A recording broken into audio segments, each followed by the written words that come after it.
We're here to establish a highline that crosses the border from Mexico to United States of America.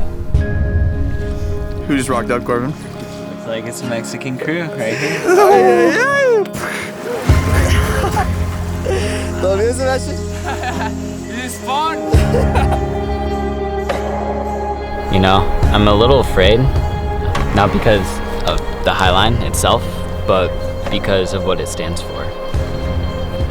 In a world that is constantly trying to tear us apart, we are here to come together to cross those imaginary lines that divide us.